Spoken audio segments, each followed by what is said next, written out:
Good morning po sa inyo lahat.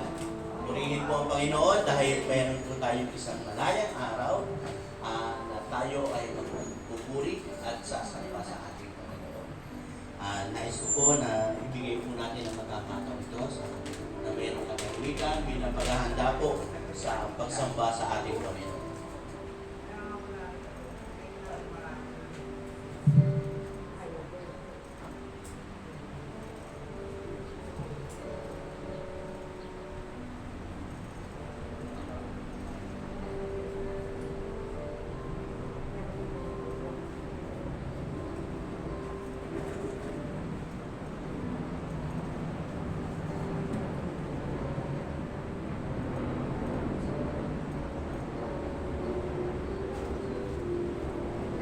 Tayo po lahat ay tumayo at kung meron po kayong Biblia sa inyo, ito po ay pwede po ninyong buksan sa Awit chapter 8 verses 1 to 4. Ang kadakilaan ng Diyos at karangalan ng tao. Ikaw, O Yahweh, Panginoong namin laganap sa lupa ang inyong luningning. At hanggang sa langit, laging pupurihin. Matibay bungog, ika'y naghahanda laban sa kaaway. Kalabang masama, ang likha mong langit, kung aking pagmamasdan, pati mga tala, bituin at buwan. Ano ba ang tao upang iyong alalahanin? Ay ano nga siya sa sukat mo kalingain?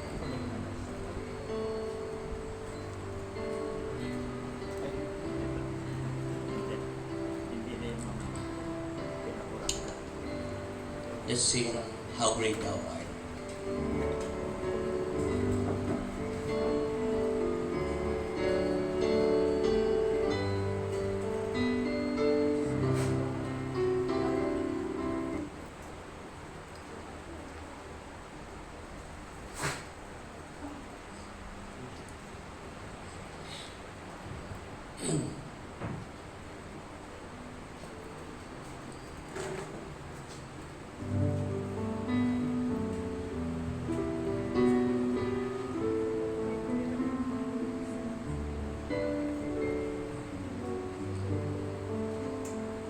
Tayo po'y manalangin. Totoo, Panginoon, na kayo po ang aming Diyos na manilikha. Kayo po ang aming Ama na banal. Kayo po ang aming kinikilala ng makapangyarihan sa lahat. Sa pagkakataong ito, nais po namin ibalik lahat po ng papuri, pasasalamat sa inyo lamang. Salamat po, Panginoon, sa pag-aalaala doon sa ginawa po ninyo ng pinakadakila sa lahat doon sa krus ng Kalbaryo. Salamat po sa pag-aalay po ninyo ng inyong katawan, pagbibigay po ng inyong buhay upang ang inyong mga anak ay magkaroon ng kaligtasan. Naipakita po ito doon sa inyong pong pagkabuhay. Salamat, Panginoon, na kayo ang aming Diyos sa buhay at makapangyarihan sa lahat. Pinupuri po namin kayo sa dakilang bagay nito.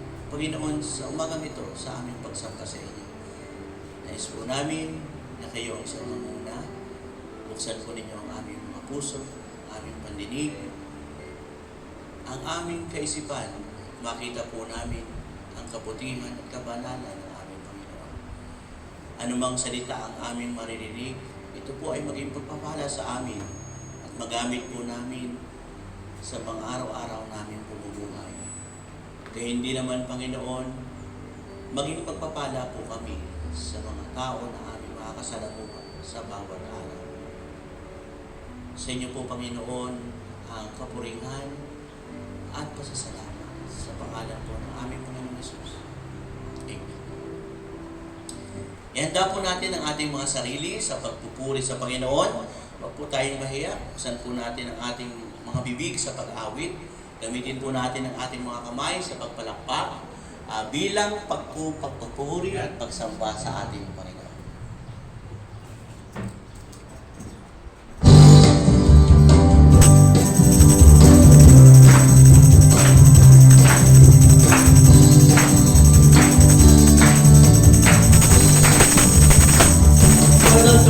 is my tower, and He gives me the power to turn down the works of the enemy.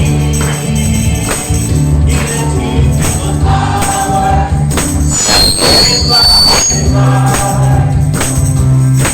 and with the fire of darkness, underneath my feet. What is my tower? And He gives me the power. Turn down the works.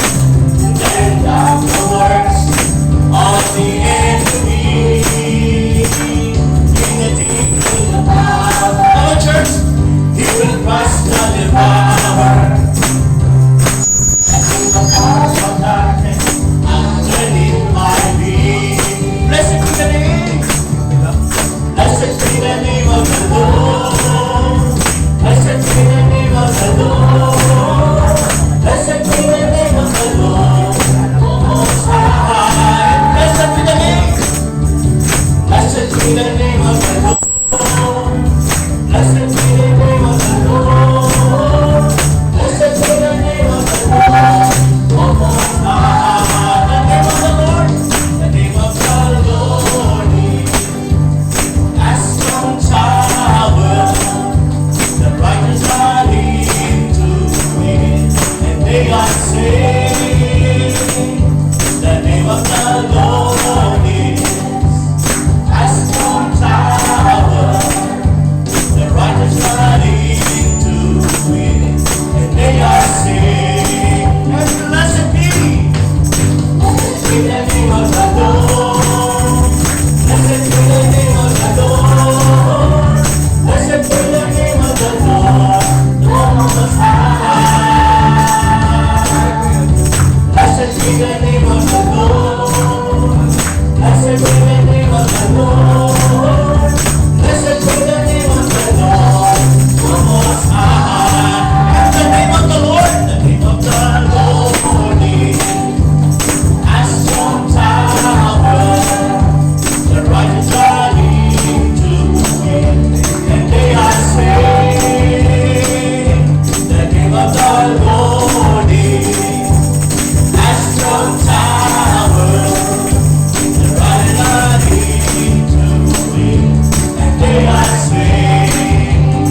the clouds of darkness underneath my feet.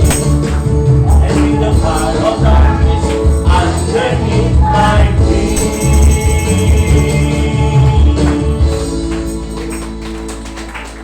Yes, Panginoon, na tunay nga na kami po ay magtatagumpay dahil Ikaw po ang aming Diyos na kapagtagumpay. Kung kami po ay lalapit at taas sa inyo, Panginoon, na hindi po kami mabibigo dahil ang aming Panginoon ay tunay na kapagtagumpay.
Ang lahat, Panginoon, ng bagay sa mundo, ang yaman, ikaw po ang may likha nito. Nararapat lamang na kayo po ay aming sambahin.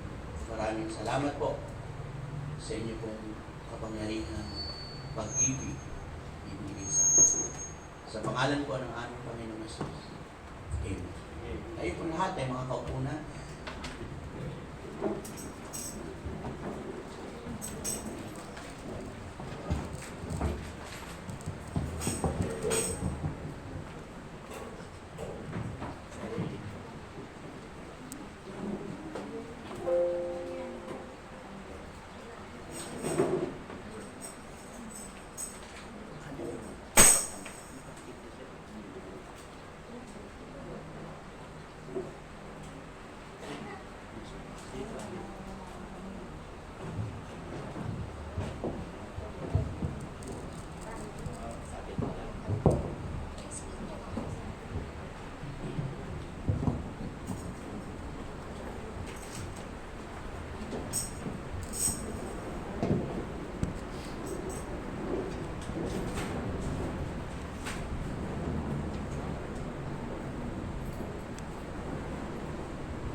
Dito mo ipasok. Kay Aldi Craig. Hindi mo rin mababasa. Okay lang. Ako na ba? Ako na po. Kasi pinapadala sa akin.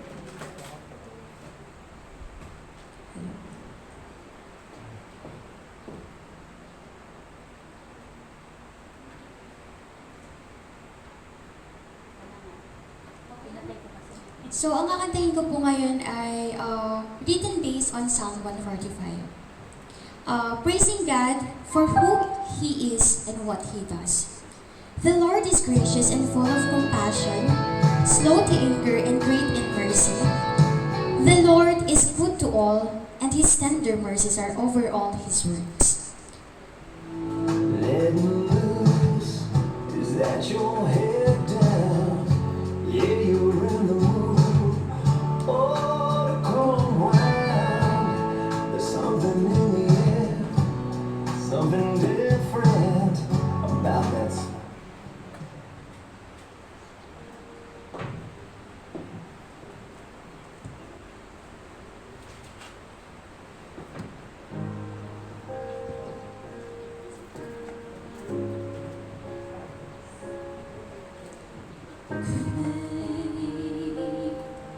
Is the Lord the most worthy of praise? The sea, the all forgot the holy place. The joy of the whole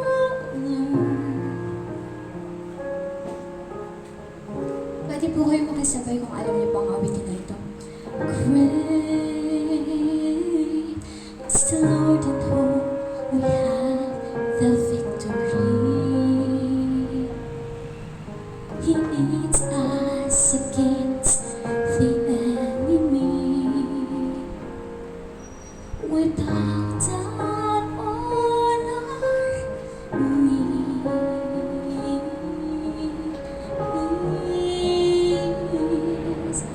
And Lord, we want to lift your name on high.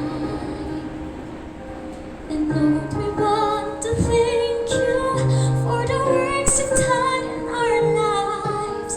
And Lord, we trust in your unfailing love. For you alone are God eternal throughout earth and heaven above. Minsan pa ulitin po natin. Great is the Lord and most worthy of praise. The sea, the all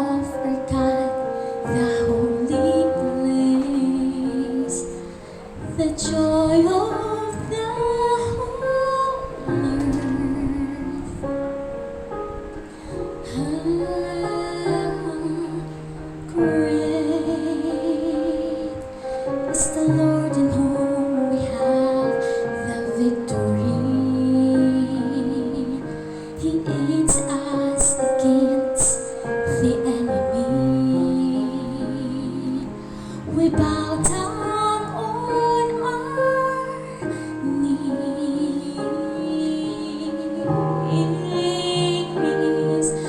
and Lord, we want to lift your name on high. And Lord, we want to thank you for the works you've done in our lives. And Lord, we trust in your unfailing love. For you alone, Lord God, eternal, through earth and heaven above. And Lord, we want to lift your name on high. And Lord, we want to thank you for the works you've done in our lives. And Lord, we trust in your unfailing love. For you alone are God eternal, throughout earth and heaven above. For you alone are God eternal, throughout earth and heaven above. For you alone are God eternal, throughout earth and heaven above.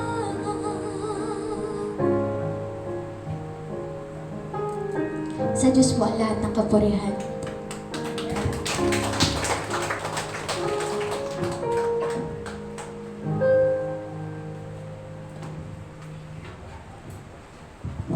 Maraming salamat, Ate Alili, sa napakagandang boses. Gamitin mo lagi yan para kay Lord. Napakahalaga po. Okay, alam niyo po ba na ang mag-asawa ay iisa, hindi na dalawa? Tama, di ba? Biblical po yan. Kaya ngayon po, ihanda-handa natin ang ating mga sarili sa pakikinig ng mensahe ng buhay. Kaya aking tinatawagan ang aking may bahay. No? Pareho lang po kami, ha? Iisa.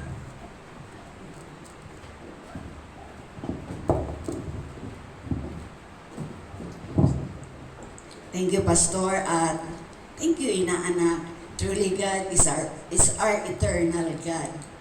Ngayong umaga, ang ating pag-aaralan ay People God Uses.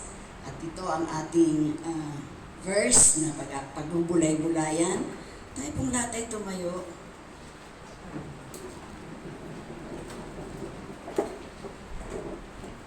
Nasusumpungan po natin yan sa Isaiah 6:8. Ganito po ang sinasabi.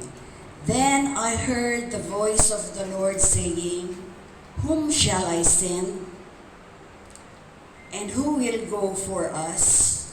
And I said, Here I am, Lord, send me. Makakaupo na po ang lahat. Tayo sandaling manalangin. Purihin ka, Panginoon, sa umagang ito. Tunay na tinataas namin ang aming mga boses, ang aming mga puso, Panginoon, sa umagang ito sa pagpupuri at pasasalamat sa iyo.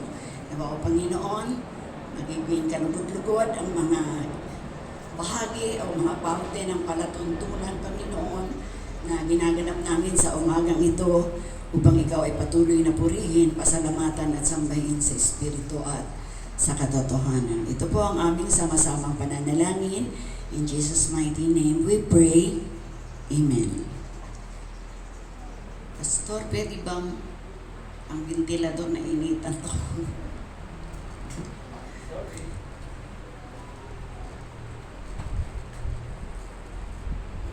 Okay. So, ang ating pamagat, People God Uses. So, ang araw na ito ay tinatawag natin, ang iba ang tawag ay Easter Sunday. Pero ako, ang tawag ko, the Resurrection Sunday. Na? Mas parang appropriate naman yung the Resurrection Sunday. Simula noong last Sunday, ito yung kaganapan ng isang buong linggong pag-alaala natin sa hirap at sakit at sa pag-ibig ng Diyos sa atin. Noong last Sunday, ito yung tinatawag nating the Palm Sunday. No? Ang lahat ng mga tao na sumalubong kay Jesus ay may dalang palaspas. Yung walang dalang palaspas, yung mga damit nila, inilatag nila doon sa kalsada upang doon dumaan si Jesus na sakay sa isang tangki. Na? So, Monday morning, pumunta siya sa templo. At ano ang kanyang nasumpungan? Ang mga tao doon ginawang palengke ang templo. Kaya ang sabi niya, ito ang bahay ng aking ama. Bakit ninyo ginawang bahay ng mga tulisan? On the following day, Tuesday, nangaral si Jesus sa templo. Wednesday, anong nangyari? Anong ganap ng Wednesday? Pinagbili ni Judas Iscariot si Jesus sa halagang ilan mga kapatid? 30 silver 30 pieces of silver, na? So yun lang ang halaga pala ni Jesus during that time. Okay?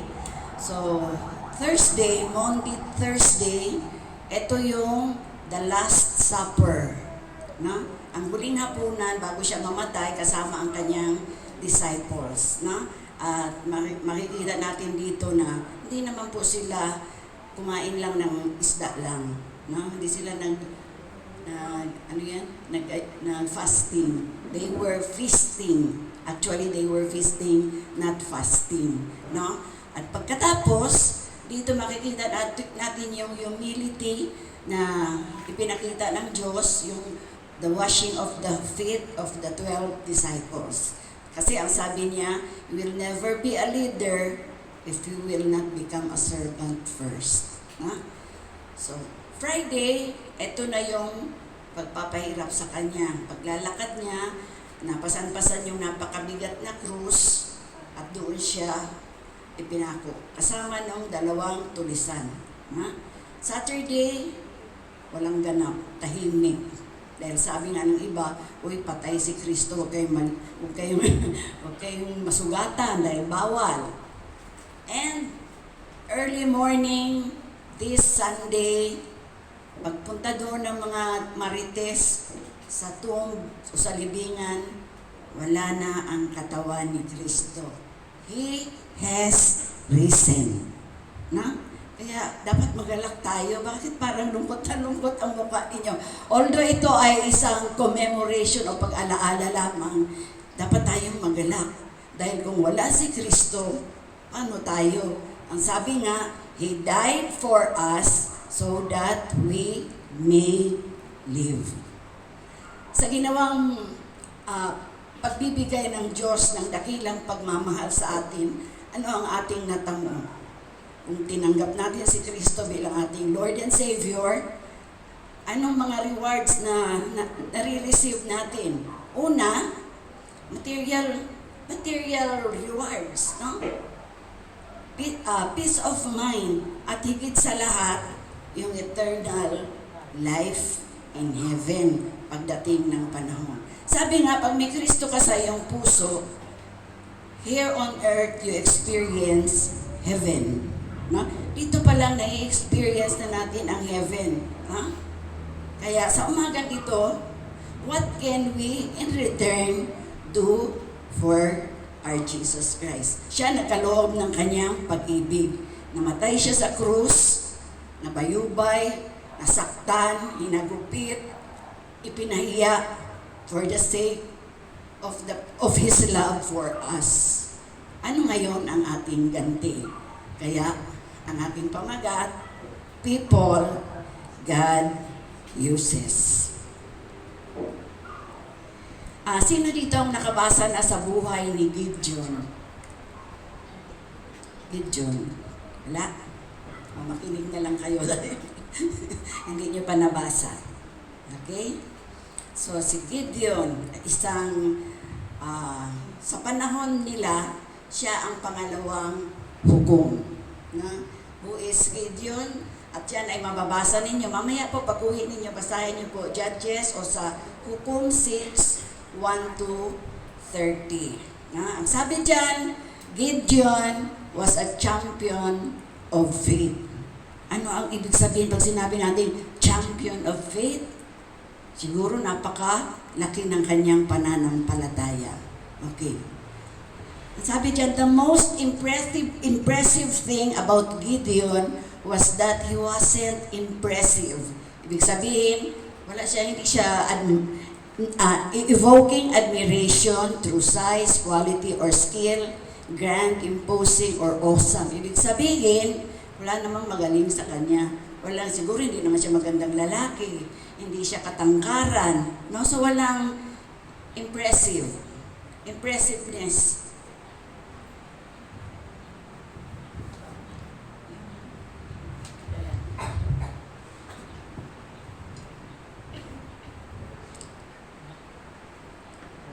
So, hindi siya kagandahang lalaki, hindi siya malakas during that time na hindi pa niya na i-encounter si Jesus. So, sa ating buhay, kung ganyan tayo, will it matter that we are not impressive? Does it matter? Will we leave a vacancy? Kaya sasabihin na lang natin, ay ayoko maglingkod, hindi naman ako marunong. Parang si Ate Ana noong panahon. Pag pinabasa mo, hindi niya nababasa dahil malabo ang kanyang mata. Pero ngayon, dahil nakilala na niya si Kristo sa kanyang buhay, wala nang mahina ang mata. Ganoon din si Ate Lisa. Pag pinapakanta mo si Ate Lisa noon, wala akong alam na kanta, wala akong boses. Pero pag pinatayo mo siya dito, listo naman, no? Nakakakanta naman. Alistong sundalo ni Kristo. So, it doesn't matter if we are not impressive, no? As long na nagagamit tayo ng Diyos sa paglilingkod.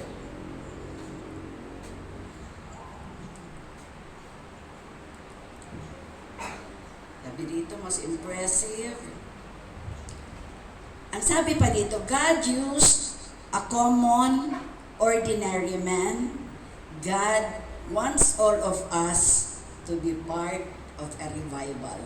So, ang bawat isa, nais ng Diyos na magamit niya sa paglilingkod. Kaya pag tayo ay inaatasan o manalangin ka agad, listo. No? So, tignan natin ang biography ni Gideon. Sabi dito, Gideon was a judge and a mighty man of war. Pag sinabi natin judge, ibig sabihin hukom. Magaling sa decision making at matapang na tao. He was the youngest of a poor family from the tribe of Manasseh. God called him to deliver Israel from the oppression of Midianites. During that time, bago siya tawagin ng Panginoon, ang mga Israelita ay nawala sa paglilingkod sa Diyos. Kaya ang mga Israelita, hinayaan ng Diyos sa kanilang mga ginagawa. Okay? So, there come a time na ang mga Midianites, o yung mga Midianita, lagi silang ino-oppress, binubuli, no? Kung ano-ano ang ginagawa sa kanilang kalapastanganan upang sukat silang magdusa. Okay. Sabi dito, Gideon was the second judge after Samson. Si Samson ang unang judge, ikalawa si Gideon. Ang ibig sabihin ng pangalang Gideon ay feller of trees o yung taga-putol ng mga kahoy. Na? A hewer or a great warrior. Ang hewer o feller ay pareho po ang ibig sabihin niyan. So, dito, ulitin ko po, Israel was oppressed by the Midianites. The Israelites were not supposed to be like the surrounding nation in Canaan. Tignan ninyo ang buhay ng mga Israelita. Bagamat sila ay maliit na bansa, sila ay hindi nalulubi. Pero during the time of Gideon, sila ay ino-oppress. ng mga Midianites. Kaya sabi ng Diyos, God commanded them to be different and not to bow down to their gods. So during that time, sa panahon ng mga Midianita, marami silang Diyos-Diyosan. At ito naman mga Israelita, nakikigaya rin sa kanilang pagsamba. No? Nagbabow down sila doon sa mga Diyos-Diyosan at meron pa silang itinayo na merong pole na ganyan na nakatampok sa mataas na lugar. So, ang tawag nila si Asherah, no? Pero ang sabi ng Diyos, do not bow down. Kaya nga, after the death of Joshua, sa panahon ni Joshua, walang makalupig sa mga Israelita. Kasi mahusay na mandirigma din si Joshua, statistician, no? Magaling siya. Pagdating pagkamatay ni Joshua, anong nangyari sa mga Israelita? Nagbalik ulit sila sa idol worshiping na siyang kinamumuhian ng Diyos. Anong sabi dito? Because they worship idols, God delivered the Israelites into the enemy's hands. So hinayaan sila ng Diyos na malupig, na mabuli, na apihin sila ng mga kalaban. Na? So sa ating buhay, ganyan din yan. Kaya nga, pag sabi na, pag tayo ay hiwalay sa Diyos, ano ang nararanasan natin? Wala tayong peace of mind. Kapag wala tayong peace of mind, masahol pa tayo sa walang pera. Buti pa ang wala kang pera, basta may peace of mind ka, okay. Pero yung wala kang Diyos, masahol pa sa wala kang pera. Na? Okay. So, ganyan ang Panginoon. Bakit hinayaan sila? Because God is a jealous God. Ang gusto ng Diyos, siya lang. Na? At karapat-dapat lang naman talaga na siya lang ang ating sambahin. Kaya mula noong humiwalay sila sa piling ng Panginoon at hinayaan din naman sila ng Panginoon, ang mga surrounding countries, yung mga nakapalibot sa kanilang mga bansa, ay inumpisahan na silang i-oppress o i-bully. Subalit, hindi naman sila totally pinabayaan. Sabi dito, but God did not forsake His people entirely. He raised deliverers or judges for the Israelites. So, sa panahon na napakahirap na ng nararanasan ng mga Israelita, hindi rin naman sila kayang tiisin ng Diyos. Nagpapadala siya ng magdi-deliver sa Kanya o yung mangunguna sa Kanya sa pamamagitan ng mga judge noong panahon ng hukom. Kaya lang, kapag namatay na yung nangunguna sa kanila, balik ulit sila sa dati nilang gawi, ang pagsamba sa Diyos-Diyosan. Tayo mga kapatid, nung nakilala natin ang Panginoon bilang Lord and Savior, nagdidwinder pa ba ang ating pananampalataya? Hindi na, no? Dapat straight lang tayo sa Panginoon. Tandaan natin, once we depart from God, He will depart also from us, no? Hahayaan din niya tayo. Okay. The cycle continued during the time of the Midianites' oppression. Tingnan natin, itong mga Midianita na to, muntik na to silang ma-wipe out sa mapa sa panahon ni Moses. Kasi noon, kapag idol worshiper ka, talagang wina-wipe out sa panahon ni Moses, sa panahon ni Joshua. Na? Subalit, sa panahon ni Gideon, naging malaking bansa sila, naging powerful. At dahil wala na ang protection ng Diyos sa mga Israelita, nagkaroon ng pagkakataon ang Midianita na gumanti. Kasi alam nila na ang mga Israelita ang naging dahilan ng kanilang downfall. Kaya sa panahon ni Gideon, nagkaroon ng kahit mahirap na kalagayan ang mga Israelita. Sa paanong paraan sila ino-oppress. Sa panahon ng kanilang anihan, binabantayan na sila ng mga Midianita. Alam na mga Midianita kung kailan ang harvest time. During the harvest time, kinukuha lahat ng mga Midianita ang kanilang mga ani, sinisira ang kanilang mga pananim, pinapatay ang kanilang mga hayop, dahil ang mga hayop nila malaki. Tandaan natin mga kapatid, during the time, ang mga Midianites ay kasing dami ng, ano yan, locust sa Tagalog? Locust, L-U-C-U-S-T. Ha? Locust, grasshopper. Ganoon sila kadami. Hindi ba yung kumakain ng mga grasshopper na yan ng mga pananim?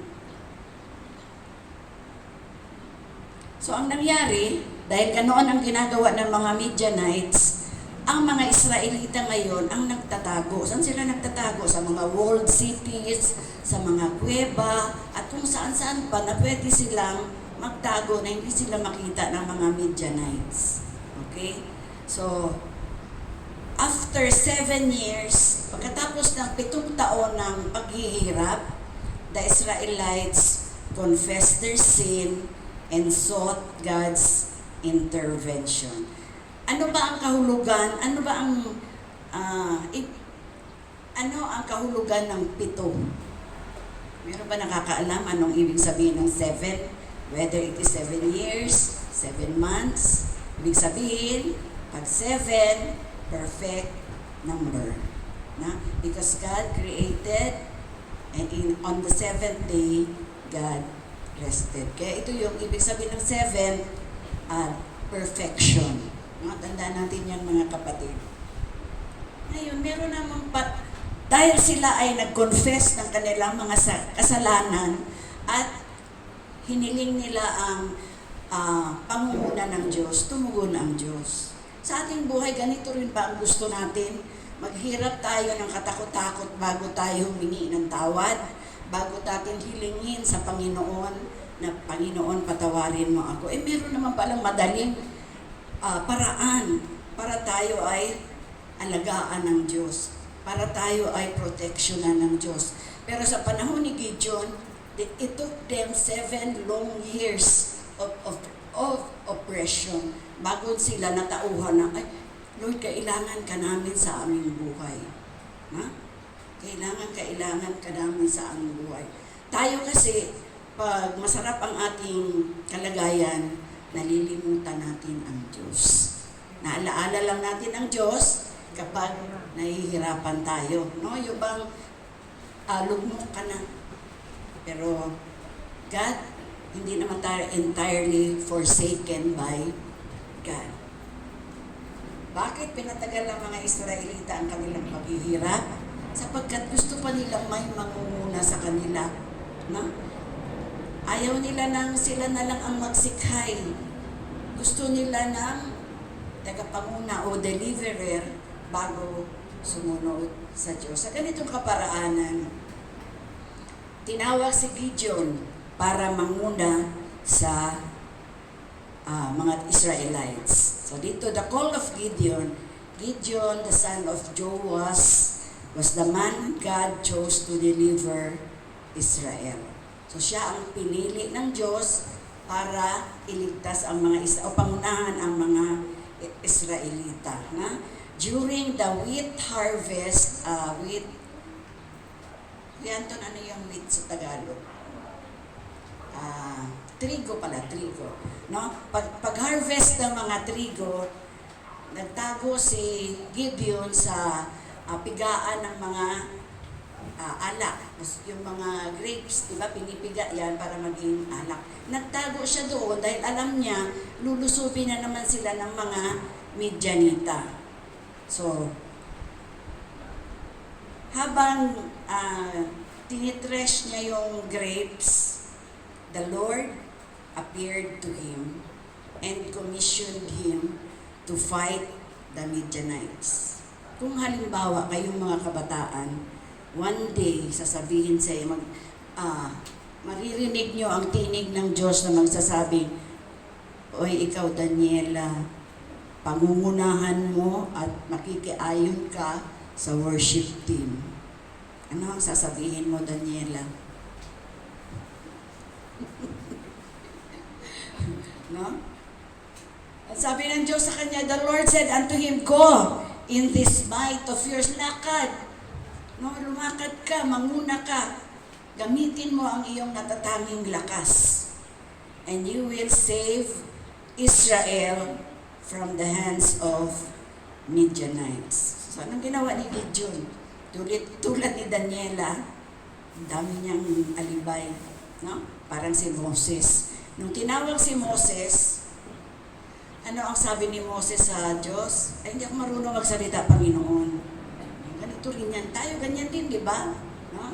Ay, hindi ako marunong kumanta. Ano ba pinapakanta mo? Kanta naman. Basta may magic. Mas. Na? So sabi niya, ako ang pinakamahinang tao sa balat ng lupa mula sa tribo ni Manase. And I am the least in my father's house. Ako nga ang pinakamahina. But God assured him saying, surely I will be with you and shall defeat the Midianites as one man. Gideon could not believe what he was hearing, that a man as weak as he was timid, from the weakest family and of the smallest tribe in Israel, could be chosen as deliverer of the nation. Yan po ang intro lamang, hindi pa po yan ang ating topic. No? Okay, balik po tayo, na? Sabi, Gideon was a champion of faith. The most impressive thing is, hindi siya impressive. Subalit, kahit ganoon pa man, nung inutusan siya ng Diyos, sabi niya, go ahead, deliver the Israelites from oppression. Use your might. Ha? Tayo sa ating buhay, sasabihin natin, ay wala talaga akong alam, pastor. Wala akong alam, pastor. Pag pinamemorize mo ako ng Bible verse, isang taon hindi ko pa nasa ulo. But God will use you. God uses ordinary people for an extraordinary task. Tandaan niyo yan. Hindi gumagamit ang Diyos ng sino yung mga galing sa kaharian. Ordinary people like us. Diba? Hindi kung sino-sino pang mga magagaling na tao. Sabi, God used a common, ordinary man. God wants all of us to be part of a revival. Di ba napakasarap? Ordinaryong tao ka lang, gagamitin ka ng Diyos. Walang amin. God used a common, ordinary man. God wants all of us to be part of a revival. Walang sagot din. Amen. Ako na lang. No? Okay. Sabi dito, God wants to do extraordinary things through ordinary people. Sa buhay ni Gideon, ano bang extraordinary? Biruin nyo, hindi nga niya kayang manguna. And yet, God ordered him, deliver the Israelites from the oppression of the Midianites. Ngayon, ang tanong, sino ba ang mga taong gagamitin ng Diyos para sa kanyang gawain? Letter A, God uses cleansed people. No? Yung mga idol worshiper is unacceptable. Pag sinabi natin idol worshiper, hindi lamang yung mayroong Diyos-Diyosan, kundi meron siyang itinatampo ng higit pa sa Diyos. Maaring asawa, no? Maaring anak, maaring bahay, maaring kayamanan. Hindi ka magagamit ng Diyos kung meron kang ganyang rebulto sa buhay mo. So, God uses cleansed people. Idol worshiper, no way. Unacceptable. If we want God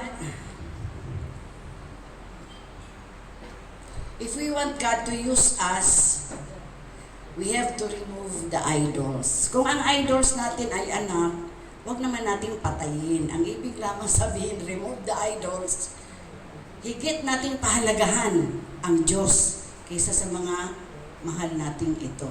No? So, walang above pa sa Diyos. Siya na ang pinakamataas dapat sa ating buhay. So, number 2, God will not use us if there is unconfessed and unrepented of sin in lives. So, kung meron tayong tago-tago, no?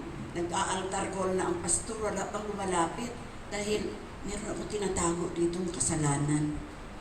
God will not use us.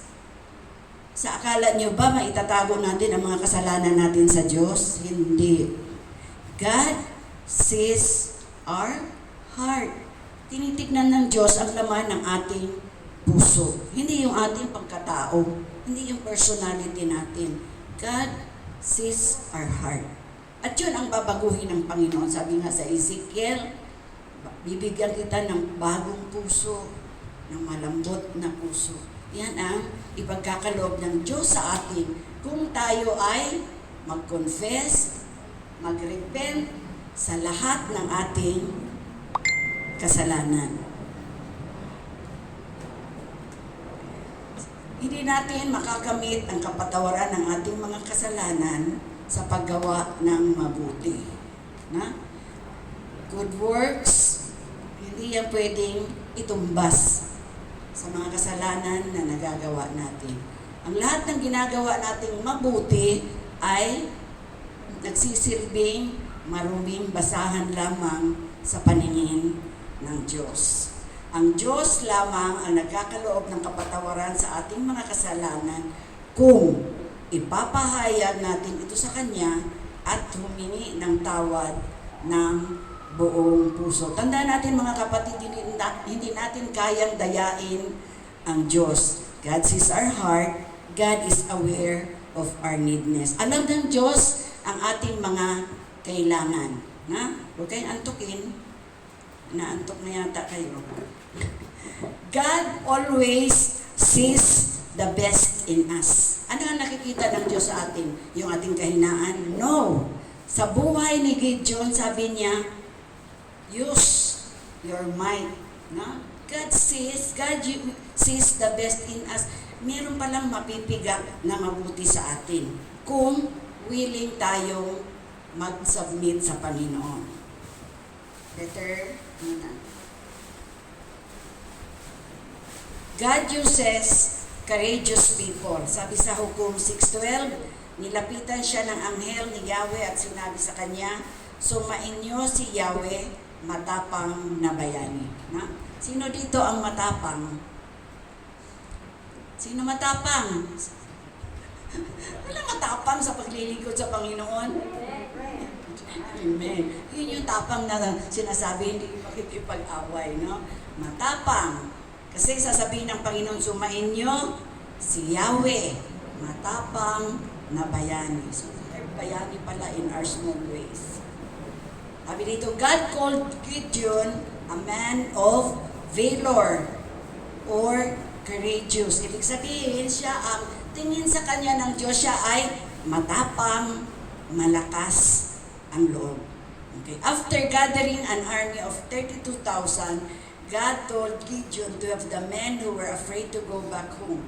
Okay. So makikipagtikla na ang Israelites laban sa mga Midianites. Tandaan natin parang grasshopper sa dami ang mga Midianita. Sabi ng Panginoon, mag-ipon ka ng mga tao na makikipaglaban. So, ang naipon ni Gideon ay 32,000. Pero ang sabi ng Diyos, ang dami naman nila. Sabihin mo nga sa kanila, sino yung mga natatakot, umuwi na? Sino dito ang natatakot? Umuwi na. No? Sabi ng Diyos, sabihin mo, sino ang natatakot, umuwi na? Sa balutan na kaagad ang marami. Ilan ang natira? Ha? 32,000, ang natira 10,000. Na? So 10,000 na. Kasi sabi ni Yahweh, napakarami naman nila. Kapag nanalo kayo, iisipin nila, kasi nanalo kami kasi marami kami. Malilimutan nila na merong isang Diyos na mangunguna sa kanila. Meron pa bang makakalupig sa kapangyarihan ng Diyos? Wala. Our God is a powerful God. No? So yung mga natatakot, umuwi na. Umuwi ang 22,000, ang natira ay 10,000. Sabi dito, hindi rin pwedeng gamitin ng Diyos ang mga duwag. Sabi niya, God cannot and will not use us if we are cowards, because fear and cowardice are infectious. Yan mga matatakutin, nakakahawa. Kaya ayaw ng Diyos na mga taong matatakutin. Ano ang gusto ng Diyos? Courageous, matapang. Na? Ito ang nais ng Diyos sa pakikipaglaban natin sa kaaway. Sino ang ating kaaway, mga kapatid, sa panahon ngayon? Ni Janita pa ba? Sino ang kaaway natin? So, hindi ninyo alam? Sino mga young people? Sino ang kaaway natin sa panahon ngayon? Baka hindi ninyo alam. Sino? Ang diablo, ang demonyo, yun ang kaaway natin, hindi na Midjanita. Kaya beware kayo, baka nakaupo lang kayo dyan, akala ninyo kayo ay ligtas, pero hindi pala. Akala ninyo kayo ay nakatayo, pero mabubuwal pala. Kaya, sabi, God did not give us the spirit of fear, but a spirit of power and love. Ano daw ang taglay natin? Lakas at pag-ibig. Yan ang pinagkaloob sa atin ng Diyos. 2 Timothy 1:7, sapagkat hindi espiritu ng kaduwagan ang ibinigay sa atin ng Diyos, kundi espiritu ng kapangyarihan, pag-ibig, at pagpipigil sa sarili. Ano pa? Acts 1:8, memory verse natin, mga kapatid. Ngunit bibigyan ko kayo ng kapangyarihan pagbaba sa inyo ng Espiritu Santo, at kayo'y magiging saksi ko sa Jerusalem, sa buong Judea at Samaria, hanggang sa dulo ng daigdig. Mabigat pala ang utos sa atin ng Panginoon. No? Saan daw tayo magiging saksi? Wala na si Mike Enriquez, namatay na. No? Saksi tayo, no? Sa Jerusalem, sa Judea, sa Samaria, hanggang sa dulo ng daigdig. Walang pinipili ang Diyos. Lahat yan kailangan magiging saksi tayo sa mga taong nangangailangan. 1 John 4:18, walang kalakip na takot ang tunay na pag-ibig, sapagkat pinapawi ng pag-ibig ang anumang pagkatakot. Sabi dito, hindi paganap ang pag-ibig ng sino mang natatakot, sapagkat ang takot ay kaugnay ng parusa. Kaya pag natatakot kayo, kaugnay pala ng parusa yan. No? Kaya kailangan, katulad ni Gideon, tayo ay matapang, tayo ay merong pananampalataya, malakas ang loob. Naantok na ba kayo? Papapalakpakin ko kayo. Next, God uses cautious people. Anong ibig sabihin ng cautious? Maingat. Hindi lang tayo salita ng salita. Kailangan tatantyahin din natin yung pagdadalhan natin ng salita ng Diyos. Because we cannot give the pearl to the pigs. Kasi tatapak-tapakan lang. No? Ang salita ng Diyos ay inihahalin tulad sa perlas. Hindi natin ito pwedeng ibigay lang din sa mga baboy. Sabi ng Bible, na sa mga baboy. Okay. So, meron ditong criteria sa pagpili ng mga lingkod ng Diyos. Ang Bible ang sabi nito, hindi po ako. No? Sabi ng Diyos, nung natirang 10,000, sinabi uli ni Yahweh kay Gideon, marami pang natira. Doon ko sasabihin kung ano ang isasama mo at kung sino ang hindi. No? Sino daw yung kasama ni Gideon, magiging kasama ni Gideon sa pakikipagtunggali doon sa mga Midjanita. So ano ang criteria?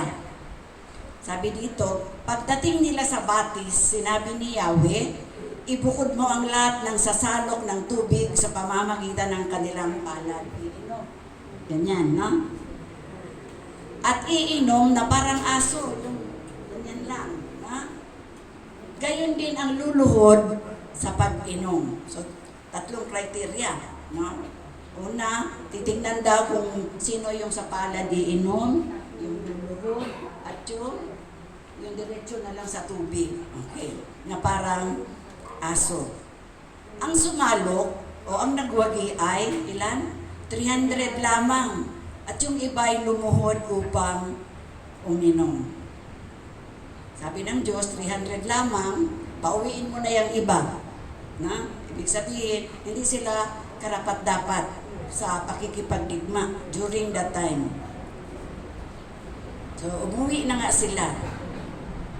Kaya sabi dito, we are to have balance of being courageous yet cautious. Kailangan kapag tayo ay malakas, matapang, kailangan maingat din tayo. No? Sa gera, hindi pwedeng lusog ng lusog. Kailangan may strategy.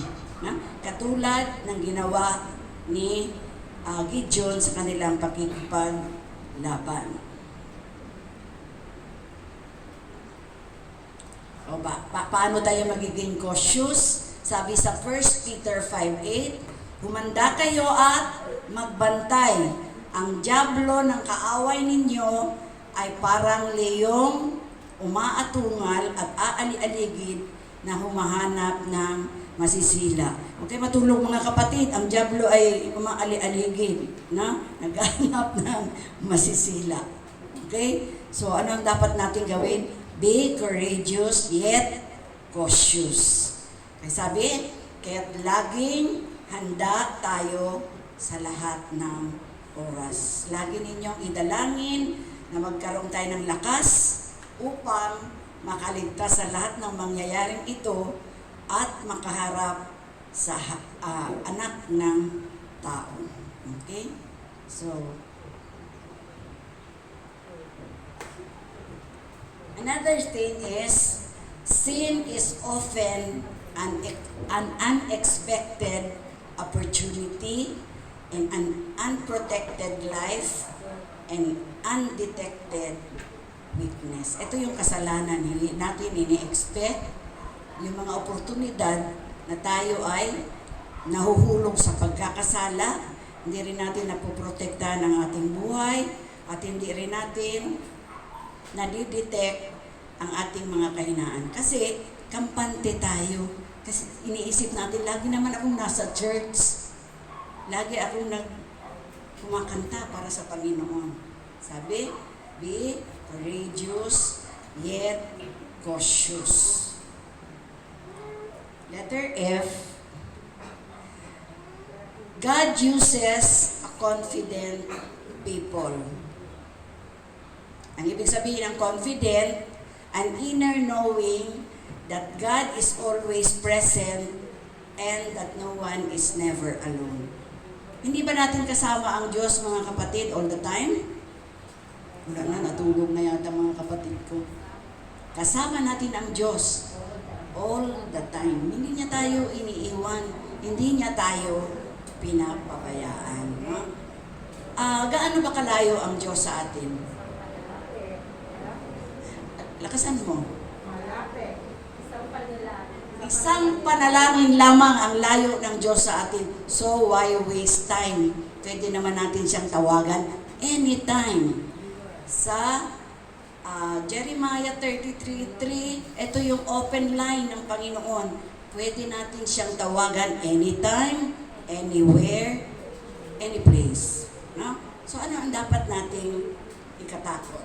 Ang Diyos ay isang panalangin lamang ang layo. Okay, ano naman ang nais ng dyablo?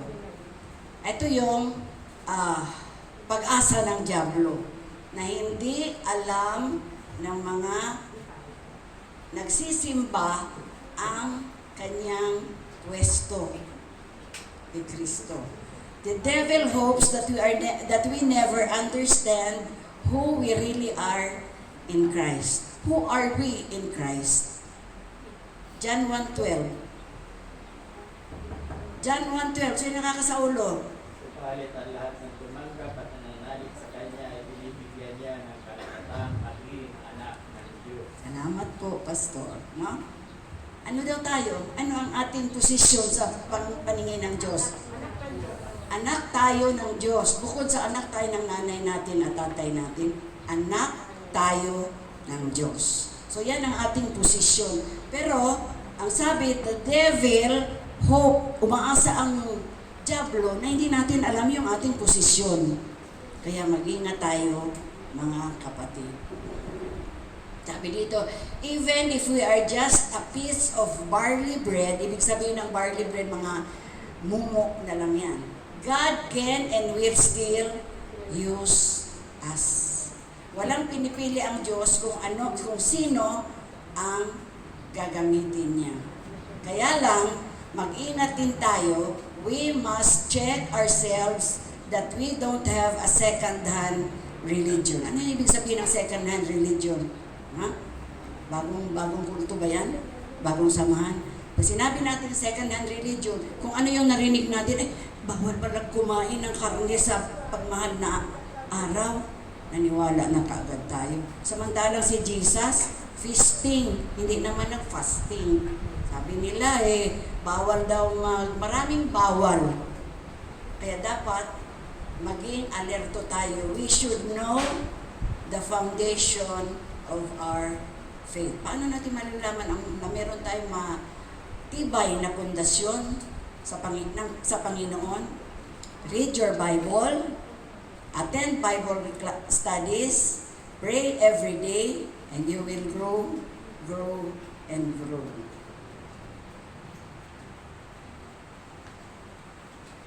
Ano yung mga lessons? Malapit na ako matapos, mga kapatid. Konting hinga na lang.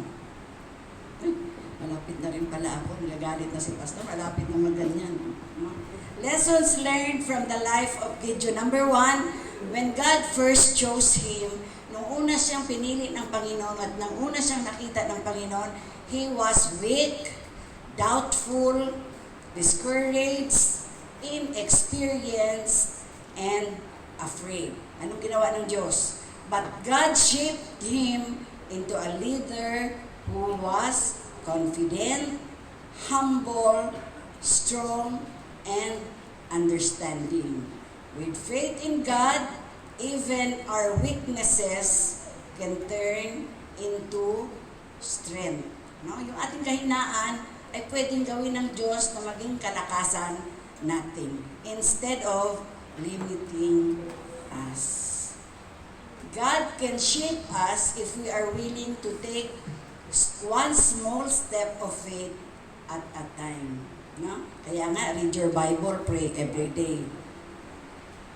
Sabi dito, God can call and use anyone like Gideon, being the weakest man from a weak family of the smallest tribe of Israel. So si Gideon ay mula sa lahi ni Manasseh na anak ni Joseph. No? Dalawa lang yung anak niya. Yet God chose him and used him to subdue. Ibig sabihin ng subdue, pamahalaan ang isang malaking army with only 300 men. God does not depend on numbers or strength to fight the enemies. He needs, anong kailangan? Faithful persons who are willing to be used by Him. Ngayong umaga, mga kapatid, sino ang willing ditong magpagamit sa Panginoon? Raise your hands. Raise your hands. Ayaw niyo magpagamit sa Panginoon? Wala kayo. No? Raise your hands, taas niyo. No? Sabi mo, Lord, here I am. Send me. Ha? Tignan na lang natin yung buhay ni David versus Goliath. Nakatubili ba si David? Laki-laki, 9 feet tall si Goliath. Hindi. Ilang bato lang yon? Tatlong bato yung dala-dala niya. Isang bato lang ang tumama dito sa noo at nalupig ni David si Goliath. Ganyan ang Diyos. Binibigyan niya tayo ng extraordinary strength. Huwag tayong matakot. No?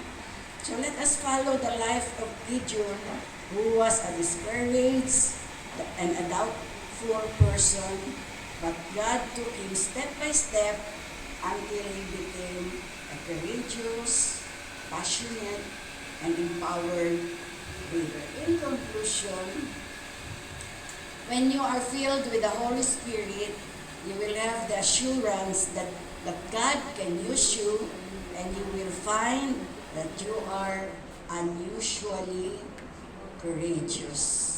Nawa sa pagtawag ng Diyos ng sino ang isusugo ko, anong isasagot nyo? Masasagot niyo, manibiyata, ulitin ko. Nawa sa pagtawag ng Diyos sa atin ng sino ang isusugo ko, ano ang isasagot natin? Wala din. Parang sagot Panginoon, paala kayo. Kayo at ang Panginoon ang mag-uusap. Dapat ang sagot ninyo, pag tinanong sino ang isusugo ko, nagtanong ang Diyos, sasabihin ninyo, Panginoon, suguin mo ako. Here I am, Lord, send me. Na? So let the Holy Spirit work in our lives. God bless everyone. Tayo manalangin. Dakilang Diyos, salamat sa aralin na pinagkaloob sa amin. Tunay, Panginoon, na kami na mga ordinary man ay magiging extraordinary kung kami ay willing na magpasakop sa iyo. Thank you, Lord Jesus, sa aralin na ipinagkaloob sa amin. Nawa, O Diyos, na hindi magiging walang kabuluhan ng iyong kamatayan sa krus ng Kalbaryo, Panginoon, sapagkat pag tinanong mo kami, Panginoon, sino ang isusugo ko, sasabihin namin ng buong puso, eto ako, Panginoon, suguin mo. Nawa, O Diyos, masumpungan mo ang bawat puso, Panginoon, na willing, O Diyos, na magpasakop sa iyo, na mag-obey sa iyo, na manampalataya sa iyo. In Jesus' mighty name we pray. Amen.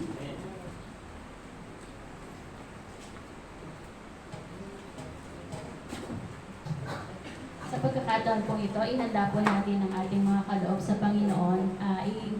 Idadalhin po natin ang ating offering sa harapan. At pagkatapos po nito ay mananalangin si Kuya Anton.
Tinatawagan po si Kuya Anton.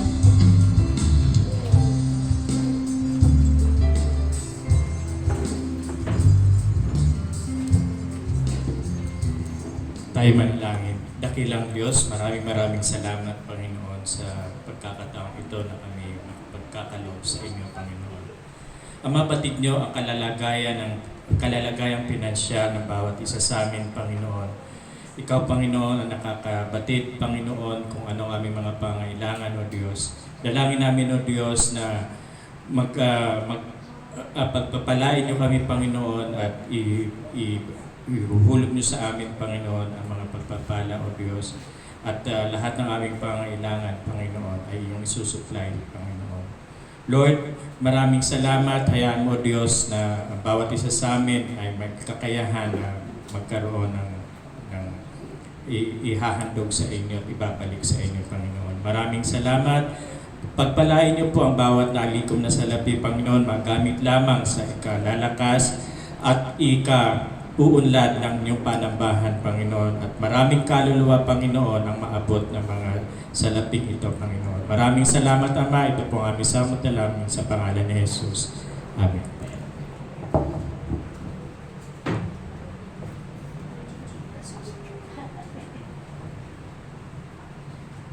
Magandang umaga po sa bawat isa sa atin. Isang bahagi po ng ating pananambahan ay ang ating announcement. Kagaya po ng mensahe ni Ate Lilia kanina, sabi nga, sino ang tinatawag ng Panginoon sa kanyang mga gawain? Tayo. Kaya sa katabi natin, tingnan natin yung kaliwat kanan natin. Lagi natin silang alalahanin sa pagising natin sa umaga na magamit tayo ng Panginoon sa gawain ng kanya iglesia. So, may kukamit ba natin yung everyday na pagising natin, ipapanalangin natin tong mga katabi natin na ito? Yan. Tapos sabi nga, marami tayong mga gawain dito sa iglesia. Meron tayong worship service every Sunday. So, kung pinapanalangin natin tong mga katabi natin na ito, expect natin na sa Sunday, kasama natin sila. Di ba po? Tapos, marami tayong mga Bible studies na nagaganap at mabubuksan pa. Hingin natin sa Panginoon na ang bawat isa sa atin ay maging kabahagi din ng gawain na ito. Hindi man tayo physical na nandito sa gawain ng Bible study. Lagi natin itong alalahanin sa panalangin na yung mga dumadalo dito ay lumago sa pagkakilala sa Panginoon. Yan. Tapos, yung prayer meeting, every Thursday, 4 p.m. So, yung iba walang pasok, yung iba may pasok. So, kung hindi man kayo makadalo sa gawain na ito physically, alalahanin dito every Thursday, 4 p.m. na ang bawat isa ay nananalangin para sa gawain ng Panginoon. Okay. So, mamaya po, after lunch, meron po tayong general meeting. Pangungunahan po ito ni Pastor at dito po tayo magkakain ng lunch. Tapos nun is magkakaroon daw ng bautismo. Pero lilinawin namin ito mamaya dahil meron akong iano kay Pastor mamaya. So yun lamang po at marami pong salamat.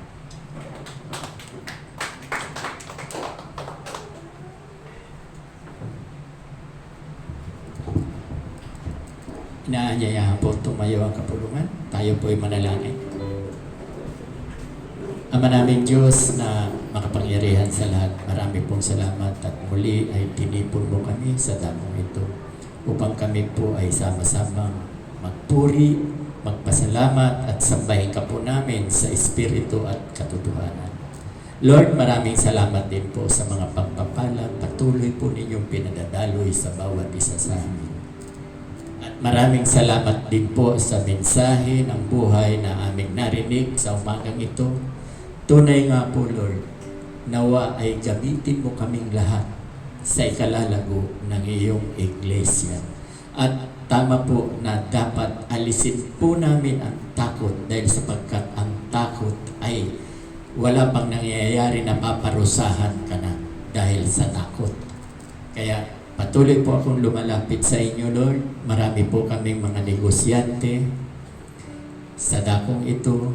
Naniniwala kami na kayo po ang God provider. Nawa po, Lord, ay abutin po ninyo ang aming mga kapatid na ito. Maging ang aming mga kapatiran na may mga karamdaman, nananalig ako, naniniwala na kayo po ang dakilang manggagamot. Nawa po, Lord, ay pagalingin po ninyo ang bawat isa sa amin upang patuloy po kami nakapaglilingkod sa inyo. At sa umaga nga pong ito, hiningi ko po ang iyong basbas, ang masaganang awa ng Diyos Ama at ang walang sawang pag-ibig ng Diyos Anak at ang kaliwa ng Diwang Banal ang sumaamin nawa mula ngayon at magpakailan-kailan pa man. Amen at Amen. Magandang umaga po sa inyo lahat. Natili po tayo nakatayo na si hymns. 888.